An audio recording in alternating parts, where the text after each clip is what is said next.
सांगलीतील कृष्णा नदीची पाणी पातळी 33 फुटांवर आली आहे। सूर्यवंशी प्लॉट आरवडे पार्क या ठिकाणी कृष्णा नदीचं पाणी शिरलं। 19 कुटुंबांमधील 127 नागरिकांचं स्थलांतर करण्यात आलेलं आहे।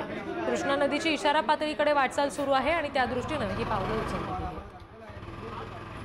आणखी तपशील घेणार आहोत प्रतिनिधी स्वप्नील पाटील यांच्याकडून। स्वप्नील, सांगलीतील नेमकी काय आता परिस्थिती आहे आणि स्थलांतरित नागरिकांचं सध्या नेमकं कशा पद्धतीने सगळं काम सुरू आहे, त्यांचं काय म्हणणं आहे याबाबत? नक्कीच रिद्धी, सांगलीमध्ये कृष्णेची पाणी पातळी सातत्याने वाढते। कालपासून या कृष्णेच्या पाणी पातळीमध्ये वाढ होण्यास सुरुवात झालेली आहे। सांगली आणि सातारा जिल्ह्यामध्ये मुसळधार पाऊस पडतोय। कोयना धरणातून 95,300 क्युसेक पाण्याचा विसर्ग सुरू आहे। त्यामुळे सांगलीत कृष्णेची पाणी पातळी आहे ती झपाट्याने वाढत असल्याचं पाहावयास मिळते। सांगलीमध्ये सध्या 34 फुटावरती कृष्णेची पाणी पातळी पोहोचलेली आहे। ती सकाळी 11 वाजेपर्यंत 40 फुटावरती जाईल अशी शक्यता देखील वर्तवली जाते।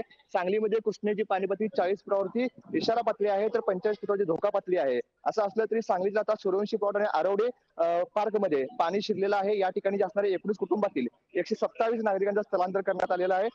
सांगलीमध्ये पडत असलेल्या पावसामुळे जिल्हाधिकाऱ्यांनी मिरज, वाळवा, पलूस आणि शिरा या 4 तालुक्यातील शाळांना देखील सुट्टी जाहीर केलेली आहे। सातारा जिल्ह्यामध्ये 2 दिवसापासून मुसळधार पाऊस पडतोय, त्यामुळे कृष्णेच्या पाणी पातळीमध्ये ही वाढ होतीये। आज देखील काल रात्री देखील सातारामध्ये मुसळधार पाऊस पडलोय, त्यामुळे कोयना धरणातून जो विसर्ग आहे त्यामध्ये आणखीन वाढ करण्याची शक्यता देखील आहे, ती वर्तवली जाते। सांगलीतील कृष्णेची जी पूर पातळी आहे ती नियंत्रित ठेवण्यासाठी कर्नाटकातील आलमट्टी धरण प्रशासनाशी देखील समन्वय ठेवला जातोय। आलमट्टी धरणातून सध्या 2 लाख क्युसेक पाण्याचा विसर्ग सुरू आहे। जर कोयना धरणातून विसर्ग आणखी वाढवला तर आलमट्टी धरणातून देखील विसर्ग वाढवण्याची शक्यता वर्तवली जाते। रिद्धी जी, धन्यवाद सगळ्या तपशिलांसाठी।